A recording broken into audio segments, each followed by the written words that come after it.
Hello everyone, welcome to study IQ. So guys, इस video में हम डिस्कस करेंगे एचसीएस करंट अफेयर्स यानी कि हरियाणा सिविल सर्विसेज के लिए आपके करंट अफेयर्स। और आज हम डिस्कस करेंगे अक्टूबर महीने का एपिसोड नंबर 1। देखो, ऐसा है कि आपको जो न्यूज़ हैं खास करके हरियाणा की, ठीक है, जो हमारी इंपॉर्टेंट न्यूज़ है, जो exam point of view important है, हम वो डिस्कस करेंगे। और ऐसा है कि जो लोकल न्यूज़ होती हैं वो कभी कभी कम होती हैं। तो अगर आपकी जो न्यूज़ हैं वो ज़्यादा होंगी तो ऑब्वियसली बात है वो एपिसोड उतने बढ़ जाएंगे, ठीक है ये। और अदरवाइज़ क्या होता है कि ये जो करंट अफेयर मैंने अभी आपको करवाऊंगा तो ये 11 तक तारीख तक के करंट अफेयर्स हैं, तो इसीलिए थोड़ा सा लेट हमने इसको बनाया है, ठीक है। और इस क्लास को लेके आ रहा हूँ मैं, मेरा नाम है डॉक्टर विपिन गोयल, ये सबको पता है। सो बढ़ते हैं आगे जी। सो आगे बढ़ने से पहले मैं आपको बता दूँ, ये सोशल मीडिया हैंडल्स आप यहाँ पे मुझे कनेक्ट कर सकते हैं हमारे टेलीग्राम चैनल के ऊपर डॉक्टर विपिन गोयल के नाम से। यहाँ पे सारे आपके लेक्चर्स पीडीएफ वगैरह मैं शेयर करता हूँ। और मैं आपको बता दूँ, जो आप हरियाणा के करंट अफेयर्स तो पढ़ ही रहे हैं, इसके अलावा मैं आपको बता दूं कि जो अभी हमने घटना चक्कर के करंट अफेयर्स हैं वो आप पढ़ लीजिए। आपके एग्जाम में भी आपको वो काम आएंगे, क्योंकि घटना चक्कर एक ऐसी मैगजीन है जहाँ पे सबसे इंपॉर्टेंट करंट अफेयर्स होते हैं आपके एग्जाम के लिए। और लास्ट 1 ईयर के जो भी करंट अफेयर हैं, यानी कि सितंबर 2023 से सितंबर 2024 तक के, वो सारे करंट अफेयर मैं उसमें डिस्कस कर रहा हूँ। नेशनल करंट अफेयर्स मैंने डिस्कस कर दिए हैं, इंटरनेशनल कल हम डिस्कस करेंगे। तो ये सारी चीज़ें आप देख लेना, ठीक है। तो ये सारे अपडेट्स जो हैं आपको टेलीग्राम चैनल पे मिलेंगे, तो तभी मैं कह रहा हूँ कि यहाँ पे आप कनेक्ट रहा करो, सो डैट आपको नोटिफिकेशन वगैरह मिलती चली जाए, ओके। तो देखिए जी, पहली न्यूज़ हमारी क्या कहती है। अभी हरियाणा असेंबली के इलेक्शंस हुए हैं, तो बहुत सारे जो हैं डेमोग्राफिक और सोशल चेंज देखने को मिले, जाने के बहुत सारे महत्वपूर्ण जनसांख्यिकी और सामाजिक बदलाव देखने को मिले। वो क्या बदलाव देखने को मिले वो हम देखते हैं। इसमें बहुत सारे चेंजेस हमें इस साल के जो इलेक्शन हुआ है उसमें देखने को मिलते हैं। जैसे कि अगर हम देखें इस साल के जितने भी लोग इलेक्शन लड़े थे, तो उनकी अगर हम एवरेज एज निकाल के देखते हैं तो वो थी 55.6 ईयर्स, यानी कि एवरेज एज सबके जितने भी कैंडिडेट थे, चाहे यंग है, मिडिल एज में है, हाई एज में है वो। और जो 2019 में थी वो थी 54.8, तो यानी कि थोड़ा सा स्लाइटली एज जो है वो बढ़ के है यहाँ पे। और सबसे यंगेस्ट जो आपके जिन्होंने इलेक्शन लड़ा है वो है 25 साल की ओल्ड आदित्य सुरजेवाला, जो कि कैथल से हैं। और सबसे जो हाईएस्ट एज में जिन्होंने इलेक्शन लड़ा है वो है 80 साल के रघुवीर सिंह कादियां, जो कि आपके बेरी असेंबली से जो है बिलोंग करते हैं। तो दीज आर इंपॉर्टेंट डेटा।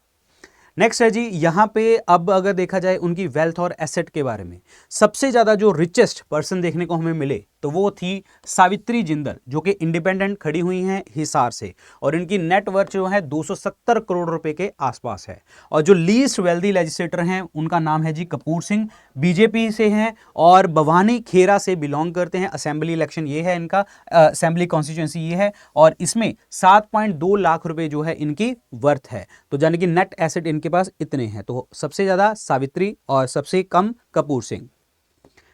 अगर देखा जाए रिप्रेजेंटेशन की बात करी जाए तो फीमेल लेजिस्लेटर जो हैं इस साल 9 से 13 हुई हैं, जिससे इन्होंने नंबर को मैच किया है जो 2014 में भी थी। तो 2014 की असेंबली के इलेक्शन में जो है उस टाइम पे भी 13 जो है लड़कियां यहाँ पे रिप्रेजेंट कर रही थी हरियाणा में। लेकिन उसके बाद जब 2019 का इलेक्शन हुआ तो नंबर कम हो गया, रह गया 9। अब दोबारा से जो है 13 नंबर पहुंच चुका है, यानी कि अब 2024 में 13 जो विमेन लेजिस्लेटर हैं वो आपकी असेंबली में है। और इसमें जो विमेन रिप्रेजेंटेशन है अब आपकी हो चुकी है 14%। अब 14% में जो 5 सीटें हैं वो बीजेपी से हैं और 7 सीटें जो हैं कांग्रेस से हैं। ये बात कर रहे हैं विमेन की, ये ध्यान रखना, ये इंपॉर्टेंट डेटा है, ठीक है, इंपॉर्टेंट है, ये पढ़ लेना अच्छे से। नेक्स्ट बात करते हैं जी, अभी हरियाणा असेंबली के जैसे इलेक्शन हुए तो मैंने आपसे बात करी इलेक्शन की। अभी एक एंटी डिफेक्शन लॉ की भी बात हुई। ये एंटी डिफेक्शन लॉ क्या है? दल बदलने के विरुद्ध कानून। तो यहाँ पे अभी 3 इंडिपेंडेंट कैंडिडेट्स ने जो है वो पार्टी को ज्वाइन किया है, जिसके कारण ये मुद्दा उठ गया है दोबारा से कि ये दल बदलने का कानून है क्या, फिर इसको लगा है, अगर है भी है तो इस चीज़ को अप्लाई क्यों नहीं किया जा रहा, कि अगर ऐसे कैसे इंडिपेंडेंट कैंडिडेट्स ने जीत के जो है किसी पॉलिटिकल पार्टी को समर्थन दे दिया हो। क्या है एंटी डिफेक्शन लॉ, दल बदलने के विरुद्ध कानून क्या है, वो इसको डिटेल में हम जानेंगे। तो ये पहली बात तो आपका 10वीं अनुसूची यानी कि 10th शेड्यूल में देखने को हमें मिलता है। अब यहाँ पे न्यूज़ क्या थी, 3 इंडिपेंडेंट जो एमएलए हैं उन्होंने असेंबली इलेक्शन में जो है सपोर्ट कर दिया विनिंग, जो विनिंग आपकी पार्टी है उसको, ठीक है। सो इसी कारण ये मुद्दा दोबारा से खड़ा हो गया। अब इसके अंतर्गत अगर देखा जाए एंटी डिफेक्शन लॉ में और जो इंडिपेंडेंट एमएलए होते हैं उनका स्टेटस के बारे में, देखो जी, पहली बात तो एंटी डिफेक्शन लॉ की बात करी जाए, ये 10th शेड्यूल में जैसे हमने बात करी, और इसको एड ऑन किया गया था 52nd कॉन्स्टिट्यूशन अमेंडमेंट एक्ट 1985 द्वारा, 52 संशोधन 1985 के द्वारा इसको ऐड किया गया था। तो देखिए जी, इसका पर्पस क्या है? इसका पर्पस ये है कि कोई भी पर्सन ऐसा है जीत के किसी पॉलिटिकल पार्टी को अनस्टेबल ना बना सके। अगर कोई इंडिपेंडेंट कैंडिडेट है, वो आजाद सीट से जीता है और आजाद सीट के बाद वो जब जीत गया उसने किसी पार्टी को समर्थन दे दिया हो, तो वो क्या कर रहा है, हमारे जो रूल्स रेगुलेशन है पार्लियामेंट के उसको, या आपके असेंबली के रूल रेगुलेशन है उसको नहीं मान रहा, तो एट द एंड जब वो जीत के किसी पार्टी को समर्थन दे जाए तो उसके अगेंस्ट जो है ये एंटी डिफेक्शन लॉ लगाया जाता है। पॉइंट समझ में आया? और ऐसा ही इंडिपेंडेंट एमएलएस की बात करी जाए, इंडिपेंडेंट आपके एमएलएस अगर ऐसे ज्वाइन करते हैं तब उस पर्सन को हटा दिया जाता है, ठीक है। और अगर जो है ये आप गवर्नमेंट जो है इंडिपेंडेंट एमएलए को सपोर्ट कर दे, मतलब सपोर्ट हुए government by the independent MLA, मतलब इंडिपेंडेंट एमएलए ने गवर्नमेंट को सपोर्ट कर दिया, तब भी जो है ये किसी पार्टी को अगर ज्वाइन करते हैं तो भी एंटी डिफेक्शन लॉ लगेगा। ये चीज़ हमारे संविधान में लिखी गई है कि अगर आप जीत गए हैं, जिस पार्टी से आप जीत गए हैं, चाहे आप आज़ाद जीते हैं, तो आप किसी दूसरी पार्टी को ज्वाइन नहीं कर सकते ऐसे, तो उसके अगेंस्ट जो है एंटी डिफेक्शन लॉ लगता है। अब एंटी डिफेक्शन लॉ के अंतर्गत अगर हम बात करें तो इसको हम उसको डिस्क्वालीफाई कर देते हैं, मतलब उस पर्सन को उसको कह दे के यू आर डिस्क्वालीफाइड, यानी कि यहाँ पे आप अयोग्यता शो कर रहे हैं। ये कैसे होती हैं अयोग्यताएं, कैसे आपकी एंटी डिफेक्शन लॉ में है? मान के चलिए कि अगर कोई पर्सन ने अपनी मर्जी से अपनी पार्टी छोड़ दी हो, जीत के, मैं कह रहा हूं जीत के अपनी पार्टी छोड़ दी हो, तब उसको एंटी डिफेक्शन लॉ लगता है। अगर कोई पर्सन जो है कि पर्सन ने किसी पार्टी ने बोला कि पार्टी ने अपने लोगों को बोला कि आप इसके लिए यस वोट जो है फाइल करेंगे, कहने का मतलब कोई कानून चल रहा है सदन में, तो वहां पे आपने बोला कि यहां पे जब भी डिस्कशन होगी तो आपने यस बटन दबाना है, तो वो पर्सन जो है यस बटन ना दबाए और नो का बटन दबा दे, तो मतलब उसने अपनी पार्टी की बात नहीं मानी, तब भी उसमें एंटी डिफेक्शन लॉ की बात चलेगी। और अगर कोई आजाद उम्मीदवार इंडिपेंडेंट एमएलए जो है वो किसी पार्टी को ज्वाइन कर ले, तब भी एंटी डिफेक्शन लॉ लगता है। और अगर कोई नॉमिनेटेड मेंबर है, जैसे गवर्नर जो है नॉमिनेट करते हैं आपके मेंबर्स को असेंबली के अंदर, तो वहां पे अगर कोई पर्सन नॉमिनेटेड मेंबर है और वो किसी पार्टी को ज्वाइन कर ले विद इन द 6 मंथ, तब भी जो है उसके अगेंस्ट जो है एंटी डिफेक्शन लॉ लगेगा। तो कहने का मतलब उस पर्सन को डिस्क्वालीफाई किया जाएगा। ये आपके रीजन दिए गए हैं संविधान के अंतर्गत।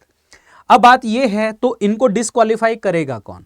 तो जहां पे ये बैठेंगे, अब यहां पे देखो असेंबली के अंदर बात चल रही है, आपके एमएलएस के ऊपर बात चल रही है, तो ऑब्वियसली बात है विधानसभा में बैठेंगे, तो विधानसभा का जो चेयरपर्सन होगा, जो प्रिसाइडिंग ऑफिसर होगा, यानी कि स्पीकर ऑफ द विधानसभा, जहां आपकी लेजिस्लेटिव असेंबली, तो वो क्या करेगा, उसको कहेगा कि आपको डिस्क्वालीफाई किया जाता है, यानी कि जो आपके प्रिसाइडिंग ऑफिसर होंगे, स्पीकर या चेयरपर्सन, उसको हटाएंगे।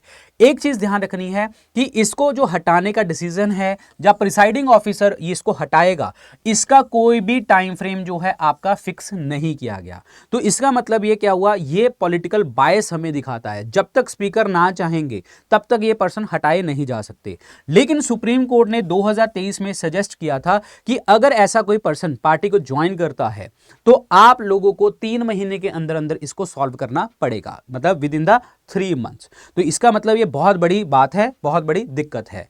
तो अभी अगर इन्होंने 3 एमएलएज ने इसको ज्वाइन किया है, विनिंग पार्टी को ज्वाइन किया है, तो भाई ये हाईलाइट कर गया दोबारा से एंटी डिफेक्शन लॉ को, ठीक है। इसके लिए एक हमारी एक अलग से भी आपकी अमेंडमेंट हुई है, 91st कॉन्स्टिट्यूशन अमेंडमेंट। तो मैंने जैसे बोला था कि अगर कोई 1 पर्सन, 2 पर्सन, 3 पर्सन जो है दूसरी पार्टी को ज्वाइन कर रहे हैं, चाहे आपने अपनी मर्जी से पार्टी छोड़ दी, चाहे आप इंडिपेंडेंट हैं तो आपने किसी पार्टी को ज्वाइन कर लिया, अगर आप लोगों ने जो है नॉमिनेटेड मेंबर हो तब भी आपने ज्वाइन कर लिया, तो एंटी डिफेक्शन लॉ लगेगा। लेकिन एक एक्सेप्शन है 91st कॉन्स्टिट्यूशन अमेंडमेंट एक्ट 2003। इसके अंदर अगर आपकी जो पार्टी है, जो आपकी पार्टी है, उसकी पार्टी के 2/3 लोग 2/3 लोग जो हैं बहुत ज्यादा नंबर हो गया। अगर मैं कहूं 30 लोग हैं उस पार्टी के जीते हुए, तो 30 में से 2/3 का मतलब क्या होगा, 20। अगर 30 में से 20 लोग जो है अब उस पार्टी को छोड़ के दूसरी पार्टी में ज्वाइन कर जाए तो ये एंटी डिफेक्शन लॉ इसके ऊपर नहीं लगेगा। तो इसका मतलब क्या हुआ कि अगर आपका लार्जर मतलब उस पार्टी का लार्जर चंक यानी कि 2/3 लोग, ठीक है, तो अगर ऐसे चले जाएं तो भाई ये आपके लिए वैलिड नहीं रहेगा। तो इसीलिए हमें पूरी क्लैरिटी लेनी बहुत ज्यादा जरूरी है। तो ये प्रोविजन जो है, ये 2/3 वाली जो प्रोविजन है, ये इंडिपेंडेंट एमएलएस के ऊपर जो है नहीं लगती, जिसके कारण ये जो दल बदलने का विरुद्ध कानून की बात चल रही है तो ये हमेशा गड़बड़ रहेगी और रहती भी गड़बड़ है। तो ये आपका, इसीलिए हमें इसमें रिफॉर्म्स की बहुत ज्यादा जरूरत है कि आप उसको क्लियर कीजिए।